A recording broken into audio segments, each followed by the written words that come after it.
Hello everyone, welcome to Bengali tips WP exam YouTube channel. আজকে WBPSC miscellaneous যে তোমরা পরীক্ষাটা দিয়ে এসছো, তো সেই পরীক্ষার রেজাল্টের জন্য কতদিন অপেক্ষা করতে হবে, তো সেটাই আজকে তোমাদেরকে দেখাবো। তো দেখো, পরীক্ষা দেওয়ার পর কিন্তু আমরা অবশ্যই রেজাল্ট এক্সপেক্ট করি, কিন্তু পিএসসি কিন্তু ভুলে যায় রেজাল্ট দিতে। দেখো 2018 সালে এই পরীক্ষাটি হয়েছে। 2018 সালে যখন পরীক্ষা হয়, ফাইনালি রেজাল্ট বেরোয় 24শে আগস্ট 2021। প্রিলিমিনারি এক্সাম হয়েছিল 2018 সালে 8ই মার্চ। রেজাল্ট বেরোয়, প্রিলিমিনারি রেজাল্ট বেরোয় 10ই ডিসেম্বর।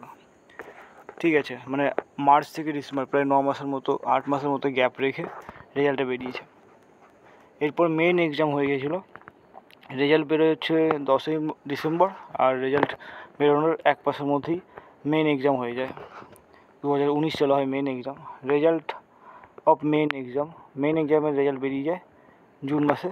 ঠিক আছে, তারপরে পার্সোনালিটি টেস্ট হয় 1 ফেব্রুয়ারি থেকে 26শে ফেব্রুয়ারি 2021 সাল, আর ফাইনাল রেজাল্ট বেরোয় 24শে আগস্ট। তো পিএসসির এটা হচ্ছে 5 ইয়ার প্ল্যানিং।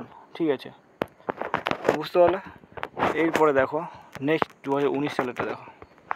2019 সালেও পরীক্ষা হয় 8ই মার্চ। 2020 সালে পরীক্ষা হয়, রেজাল্ট হয় 5ই অক্টোবর। একটু তাড়াতাড়ি হলো এখানে রেজাল্ট। মেইন এক্সাম হলো তোমার হচ্ছে 14ই ফেব্রুয়ারি, আর রেজাল্ট অফ মেইন 6ই জুন মেইনের রেজাল্ট। আর পার্সোনালিটি টেস্ট হলো 20 জুন তো 19 জুন। ফাইনাল রেজাল্ট তোমার 18ই জানুয়ারি। তো এখানেও সেই সেম টাইপেরই। হ্যাঁ, তো বোঝা যাচ্ছে যে আমরা যে পরীক্ষাটা দিলাম এর রেজাল্ট মিনিমাম 6 মাস পর তো বেরোবেই। ঠিক আছে, তো এইটুকুই ছিল তোমাদের সাথে ইনফরমেশন শেয়ার করার। ভিডিওটি ভালো লাগলে লাইক করে দিও, চ্যানেলে নতুন হলে অবশ্যই সাবস্ক্রাইব করে নিও।